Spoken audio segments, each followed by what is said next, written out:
አባታችን በሰማያት ያለህ ተለይቶ ይሞገስ ክቡር ስምህ ከሰማያት ከላይ ከጸባዖት ወርዶ ከመቤቴ ከድንግል ማርያም ተወልዶ በመስቀል ላይ ስለ ኃጢአቴ ቤዛ ሆነ አማኑኤል እግዚአብሔር ከኛ ጋር ሆነ።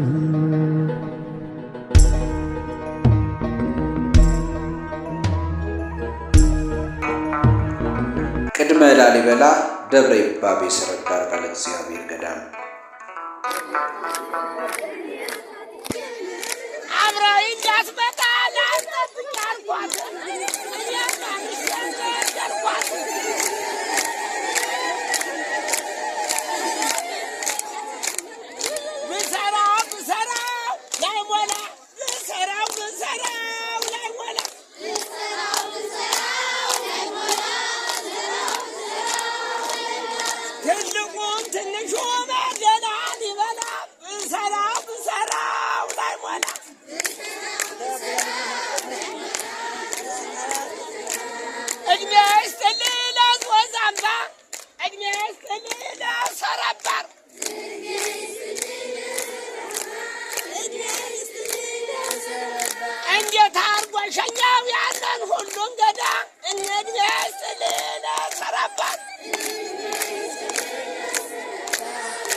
ደብረ ይባቤ ሰረባል ባለ እግዚአብሔር ገዳም በሰሜን ጎንደር ዞን በጃናሞራ ወረዳ ከሚገኙ ጥንታዊ መስዋዕቶች መካከል በመስህብነት ሀብቱ አሉ ከምንላቸው አንዱና ዋነኛው ነው።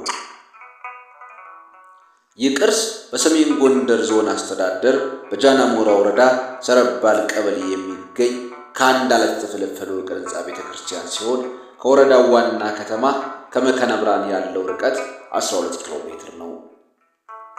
ቦታው ለትራንስፖርት አመቺ ሳይሆን በመቆየት የተነሳ ለረጅም ዓመታት ሳይጎበኝና ሳይታወቅ ኖሯል። ያ መድኃኔዓለም የማርያም ጸጋ ቤዛ ሊሆን ለኔ ጎኑን ተወጋ።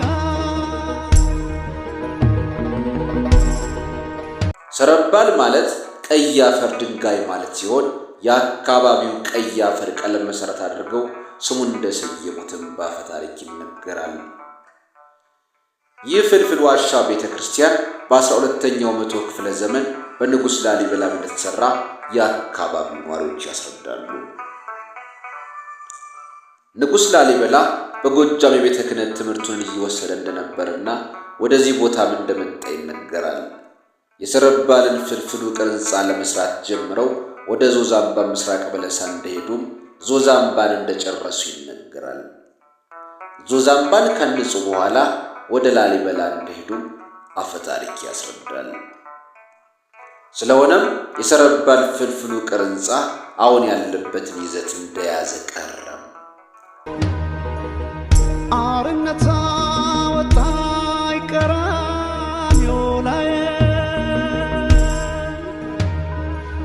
ስለኔ ብዙ የስቃይ የሰረባል ፍልፍሉ ቅርጻ ቤተክርስቲያን በ5 በሮችና በተለያዩ ክፍሎች የታነጸ ሲሆን ወደ ውስጥም የተለያዩ ክፍሎችን የያዘ አስደናቂ ፍልፍሉ ቅርጻ ነው።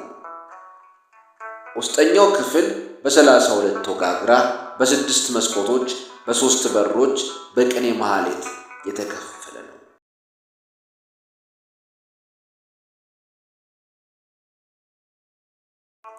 በውስጡ ባሉ ጣራዎች የመስቀል፣ የማህተም፣ የፀሐይ፣ የጨረቃና የከዋክብት ምስል ይታዩበታል። መቅደሱ ከ3 የተከፈለ ሲሆን በእያንዳንዱ መቅደስ ከአለታማ ድንጋይ የተፈለፈለ ወንበር ያለው ነው። የሰረባል ፍልፍሉ ቅርጻ ቤተክርስቲያን ከአንድ ቦታ ቀይ ዓለታማ ድንጋይ መፈልፈሉ ከላሊበላ ውቅር አብያተ ክርስቲያን ጋር እንዲመሳሰል በንጉሥ ላሊበላ ተፈልፍሎ የተሰራ ለመሆኑም አንድ ማስረጃ ነው። ይህ ፍልፍል ውቅር ሕንፃ አሁን ያለበት ሁኔታ ስንመለከት በአካባቢው የሚኖሩ ማህበረሰቦች ወይም ግለሰቦች ግንዛቤ ማነስ የተነሳ በአግባቡ ሳይጠገን ኖሯል። በዚህም ምክንያት ቅርሱን ለረጅም ጊዜ ከመቆየት የተነሳ በጣራ የመሰንጠቅና ውሃ እየገባ ለጉዳት ሲዳረግ ኖሯል። ዕዝራ በመሰንቆ ዳዊት በበገና ያከበረ አምላክ ይድረስ ምስጋና አሜን።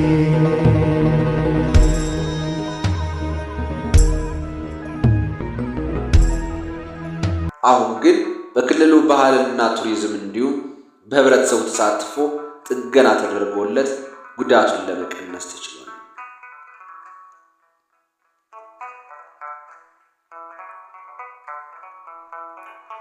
ደብረ ይባቤ የሰረባን ባለ እግዚአብሔር ገዳም አስደናቂና ገናና ቢሆንም የቱሪስት ፍሰቱ ግን እዚህ ግባ የሚባል አይደለም።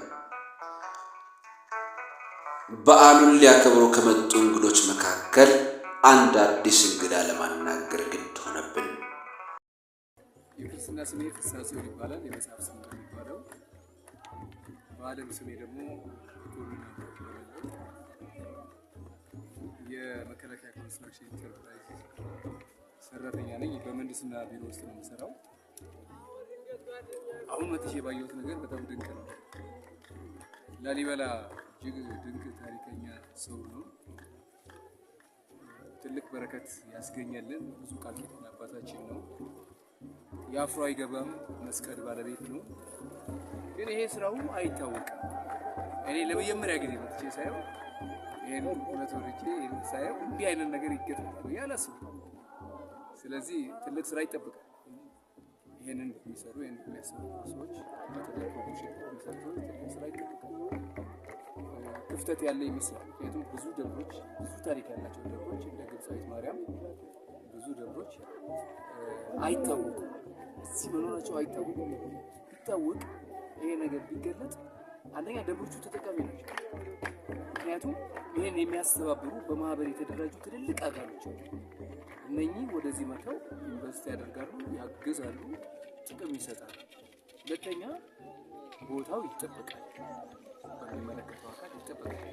እኔ በበኩሌ ባየሁት ነገር በጣም ደስ ሰረባር ባለ እግዚአብሔር ገዳም ታኅሳስ 29 የሃይማኖት ስርዓቱን ጠብቆ በደመቀ ሁኔታ ይከበራል።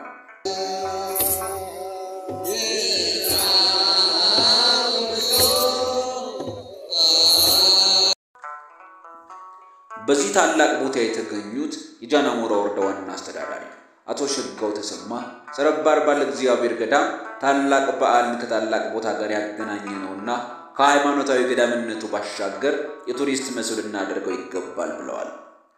እርሳቸው አክለውም ከገዳም አባቶች ባሻገር መንግስት ትኩረት ሰጥቶ እየሰራበት ነው ብለዋል። ሊቃውንት፣ መዘምራን፣ ቀሳውስት፣ ዲያቆናት፣ መምህራንና እንዲሁም የተከበራችሁ አባቶች፣ እናቶች፣ ወንድሞች፣ እህቶችና የዚህ በዓል ታዳሚዎች በመጀመሪያ ወደ ትልቁ ቦታና ደብር እንኳን በደህና መጣችሁ። እንኳን ለዚህ ታላቅ በዓል በሰላም አደረሳችሁ። እንግዲህ ዛሬ የምንገኝበት ትልቅ በዓልና ትልቅ ቦታ የተገናኘበት ነው። ይህ ቦታ ሃይማኖታዊ ብቻ ሳይሆን መንፈሳዊ ብቻ ሳይሆን የጽድቅ ብቻ ሳይሆን የቱሪዝም መስህብም ጭምር ነው። ስለዚህ ቦታ ከሌሎች ልዩ የሚያደርገው የቱሪስት መስህብና የሃይማኖታዊ የጽድቅም የክብር ቦታ እንደመሆኑ መጠን ሁላችንም በየዓመቱ የምናከብረው ታላቅ ቦታ ነውና ይህም ከሃይማኖት አባቶች በተጨማሪ መንግስትም ትኩረት ሰጥቶ የቱሪዝም አስገንቢዎች ጭምር በትኩረት እየሰራ የሚገኝበት በዚህ ዘመን የማይሰራ ማንም የማይሞክረው ከድንጋይ ፈልፍሎ ምሰሶ ተሰርቶ የማይታወቅበት ልዩ ቦታ አለ። ለዚህ ይህ ቦታ አይደለም በዚህ ዘመን ወደፊትም ሰዎች ይሰሩታል ተብሎ የማይታሰብ በፈጣሪ ፈቃድና በሱ ገዛ ብቻ የተፈጸመ እዚህ ተቀምጦ ያለ ነገር ግን እኛ ደካሞች በመሆናችን ሀብቱን እስካሁን ያልተጠቀምንበት ያላስተዋወቅነው ደካሞች ሆነበት ብንሰራ ግን አይደለም ለሀገራችን ውስጥ እስከ ዓለም ድረስ ሊታወቅ የሚገባው ትልቅ ቦታ ነው። ስለሆነም ይህ ቦታ በየቦታው እውቅና እንዲኖረው፣ እንዲከበር፣ እንዲወደስ፣ እንዲመዘገብ የበለጠ አሁን ካለበት በላይ ደግሞ እንዲያብብ እንደ መንግስት ትኩረት ሰጥተን እንሰራለን። ወረዳችን ሰው ሰራሽና ተፈጥሯዊ የሆኑ የቱሪስት መስህቦች በሰፊው ይገኙበታል። ከሰሜን ተራሮች ካሉት ጀምሮ ሰው ሰራሽ ሆኖ ደግሞ ደረስጌ ማርያም እነ ሰረባር ባለ እግዚአብሔር ፍልፍል ዋሻን ሌሎችንም ጭምር ጨምሮ የሚገኝበት ወረዳ ስለሆነ በቱሪስት በመስህብ ሀብት እድለኛ ወረዳ ነው። ስለዚህም ከዚህ ውስጥ አንዱ የሆነው ሰረባር ትኩረት ሰጥቶ በመስራት ከመንግስት ጋር ከሚመለከተው ጋር በመነጋገር እስካሁን የተጀመሩ የተሞከሩ ቢኖርም በቂ አይደሉም።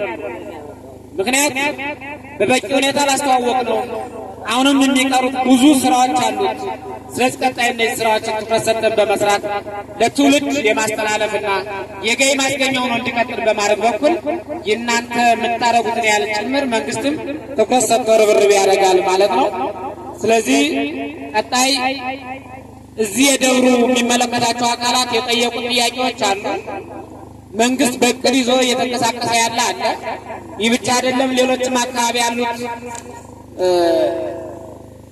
በተመሳሳይ እነሱንም ትኩረት ሰጥቶ ችግሮቹን ለመፍታት ለማገዝ የበለጠ የተሻለ የቱሪስት መስህብ ለማድረግ በትኩረት ምንሰራ መሆኑን ማብሰር ፈልጋለሁ። ክርስቲና አመሰግናለሁ። ኢትዮጵያ ታበሳነ ይደውያነ አበ እግዚአብሔር ሃሌሉያ ኢትዮጵያ ታበሳነ